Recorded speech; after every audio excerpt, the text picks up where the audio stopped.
Hello, তোমরা সবাই কেমন আছো? আশা করি তোমরা সবাই ভালোই আছো। দেখো আজকে আমার নাইট ডিউটি, তো নাইট অফ, তাই করে ভাবলাম চলো বাইরে গিয়ে কিছু রান্না করা হোক।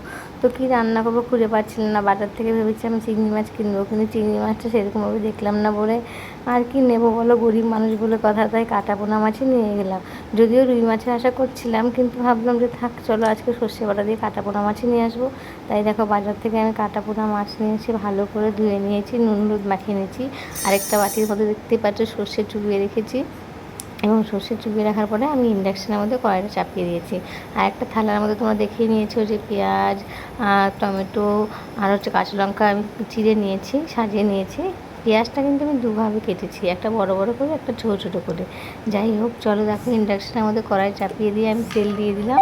তেলটা দেওয়ার পরে এখন দেখো তোমরা যে আমি একটু নুন দিয়ে দিচ্ছি তেলটা গরম হওয়ার পরে। নুন দেওয়ার কারণ তোমরা নিশ্চয়ই জানো, কারণ হচ্ছে গরম তেলের মধ্যে নুন দিয়ে যদি মাছ ছাড়ো তাহলে মাছটা কড়াইতে লাগে না, আর মাছ ভাজার সময় মাছটা ভেঙেও যায় না। সেই কারণে আমি নুন দিলাম। নুন দিয়ে দেখো মাছগুলোকে ছেড়ে এপাশ ওপাশ করে ভেজে নিয়েছি। যদিও আমি সর্ষে বাটা করবো বলে মাছগুলোকে বেশি কড়া ভাজবো না, কারণ সর্ষে বাটা হলে বা মাছ বেশি কড়া ভাজলে মাছের টেস্ট থাকে না। কিন্তু যেহেতু মাছগুলো কাঁচা কাঁচা গন্ধ থাকে, তাই গিয়ে আমি চারিদিকে অল্প অল্প অল্প অল্প করে হালকা হালকা সাদা সাদা করে ভেজে নিচ্ছে। চারিদিক ঘুরিয়ে ঘুরিয়ে ঘুরিয়ে ঘুরিয়ে ভাজছে, কারণ অনেকেই বলে কি মাছের আঁশটা গন্ধ নিতে পারে না। যদিও আমার মাছ কাঁচা রান্না করে খেতে বেশি ভালো লাগে, কিন্তু অনেকেই আছে যে মাছ আবার কাঁচা গন্ধ সহ্য করতে পারে না। সেই কারণে মাছগুলোকে আমি ঘুরিয়ে ঘুরিয়ে চারিদিকে এপাশ ওপাশ করে দেখে নাও হালকা করে ভেজে নিলাম। ভেজে নেওয়ার পর তোমরা দেখতেই পাচ্ছ যে আমার ভাজা হয়ে গেছে। সবগুলো মাছ একটা বাটির মধ্যে রেখে দিলাম, তুলে রেখে দেওয়ার পরে এইবার আমি রান্না করা শুরু করব। তো দেখো আমি ইন্ডাকশানের মধ্যে যে মাছ ভাজার তেলটা ছিল তার মধ্যে তেজপাতা, শুকনো লঙ্কা আর সামান্য পরিমাণে গোটা জিরে দিয়ে দেবো। গোটা জিরে খেতে আমার খুবই ভালো লাগে।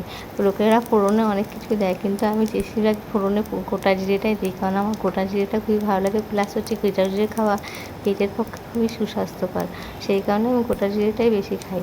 তো দেখতেই পাচ্ছ গোটা জিরেটা দিয়ে দিয়েছি। তোমরা জানো যে তোমরা গোটা জিরে ছাড়া অন্য কোনো কিছুও দিতে পারো ফোড়ন হিসাবে, কিন্তু আমি যেহেতু গোটা জিরেটা ভালোবাসি তাই আমি গোটা জিরে দিয়েছি। এবার দেখে নাও তেজপাতা, শুকনো লঙ্কাটা দেওয়ার পরে ফোড়নটা যখন হালকা হালকা ভাজা হয়ে গেল ও লাল লাল হয়ে গেল, তখন আমি এখানে পেঁয়াজ কুচি ছেড়ে দিচ্ছি। পেঁয়াজটা কিন্তু আমি দুভাবে কেটেছিলাম, তোমাদের আগেই বলে দিয়েছি, একটা ছোটো ছোটো করে আর একটা বড় বড় করে। ছোটো ছোটো করে পেঁয়াজগুলো কেটেছি, কারণ ওগুলো সর্ষে বাটা করার সময় যখন রান্না হবে তখন এইগুলো সর্ষের সাথে মেখে যাবে, মেখে গিয়ে এগুলো একদম আর দেখা যাবে না, ভ্যানিশ টাইপের হয়ে যাবে।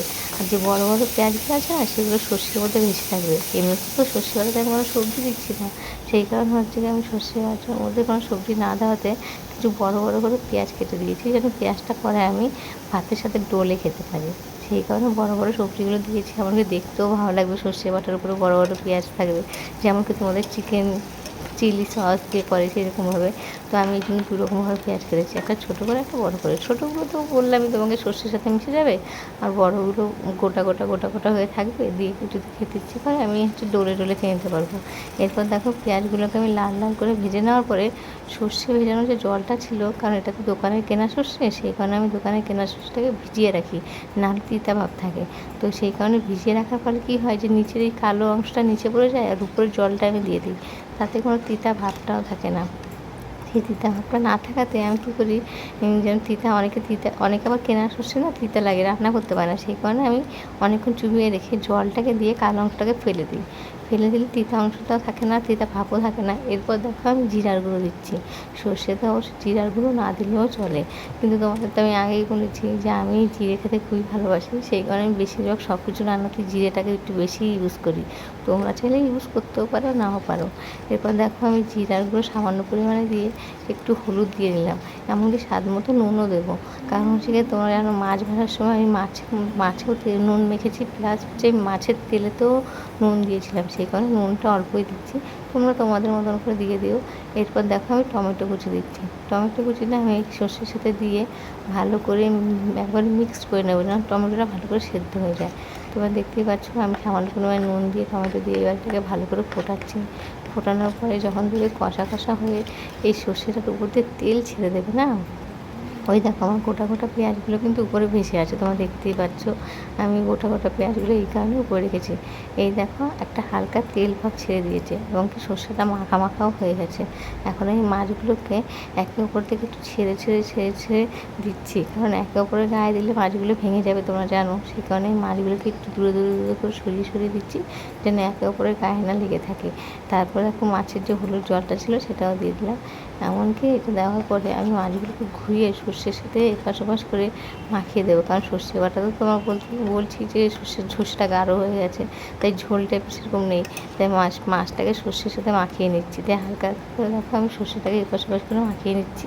মাখিয়ে নেওয়ার পরে যেন মাছের মধ্যে সর্ষের রসটা যে সেই রসটা ঢোকে এবং খেতেও টেস্ট লাগে। তো দেখো মাখানোর পরে আমি হচ্ছে কি হালকা মিডিয়াম স্টিম করে দেবো, দিয়ে একটা থালা দিয়ে ঢাকা দিয়ে দেবো। তোমরা চাইলে কিন্তু ওঠানোর আগে একটু কাঁচা লঙ্কা চেরা যদি দিতে ইচ্ছা দিতে পারো, আর একটু সর্ষের তেল দিয়ে দিতে পারো, কিন্তু আমি আর সর্ষের তেল দিলাম না। দেখো আমি হালকা স্টিমে একটা থালার মধ্যে দিয়ে ভাপা টাইপের বসিয়ে দিলাম।